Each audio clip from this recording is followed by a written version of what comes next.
এমন ভাব করছে তারা যেন কিছুই জানেন না, ভাজা মাছ উল্টে খেতে জানেন না।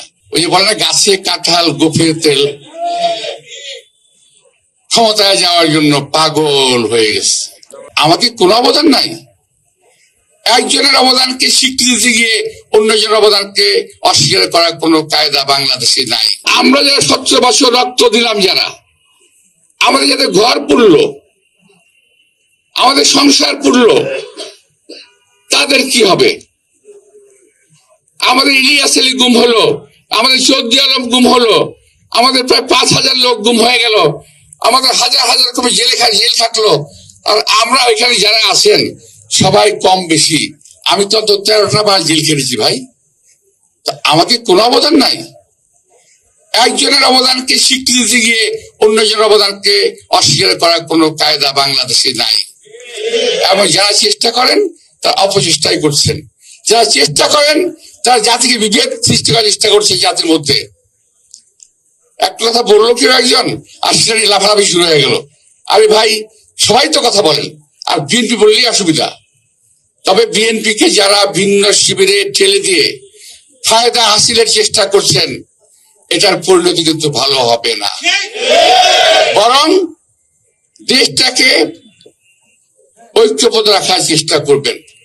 আর একটি দল আছে যেটা কি সন্দেহ, একটু নাম বলবো না, ওই যে বলে না, গাছে কাঁঠাল গোফের তেল,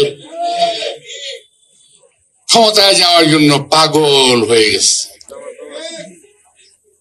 এবং তারা এমন ভাব করছে তারা যেন কিছুই জানেন না, ভাজা মাছ উল্টে খেতে জানেন না।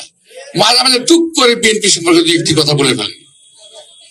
যাই হোক, আমি কারোর সাথে সমালোচনা করবো না। আজকে এই তারেক, এই আমাদের আরাফাত রহমান কোকো, আপনি জানেন রাজনীতির সঙ্গে তার কোনো সম্পর্ক ছিল না। সম্ভবত 2005 সালের কোন এক মাসের 2 তারিখে না, 3 বছর তিনি ক্রিকেট কন্ট্রোল বোর্ডের চেয়ারম্যান ছিলেন। এই দেশকে ক্রিকেটের জগতে অত্যন্ত উন্নত করে গেছেন।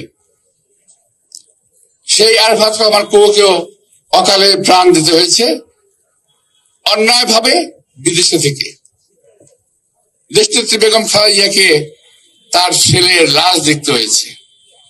এর চেয়ে ভয়াবহ একটা মায়ের জীবনে কি হতে পারে, যিনি অকালে স্বামীকে হারিয়েছেন, তাও একটা কুর মাধ্যমে হত্যা করা হয়েছে। তার ছোট ছেলে আরাফাত রহমান কোকে হত্যা করা হয়েছে। তার বড় ছেলে আমাদের তারেক রহমান সাহেবকে হত্যা করার চেষ্টা করা হয়েছিল। আল্লাহর রহমতে হয়তো বাংলাদেশের নেতৃত্ব দেওয়ার জন্য ওনাকে আল্লাহ তাআলা বাঁচিয়ে রেখেছেন। দেশনেত্রী বেগম খালেদা জিয়া বেঁচে আছেন, ইনশাআল্লাহ আল্লাহ তাকে হায়াত দরাজ করবেন। তিনি আরো অনেক দিন ইনশাআল্লাহ বেঁচে থাকবেন আমাদের মাঝে, এই আশা করছি আমরা আজকে আরাফাত রহমান কোকোর আত্মার মাগফিরাত কামনা করে, তার যে 2 সন্তান এবং তার স্ত্রী, তাদের প্রতি সহানুভূতি জ্ঞাপন করে, এবং দেশনেত্রী বেগম খালেদা জিয়ার আরোগ্য কামনা করে, খুব শীঘ্রই তারেক রহমান আমাদের একটি চেয়ারম্যান দেশ বিরোধী আহ্বান, এই আশা করি আমার বক্তব্য শেষ করছি।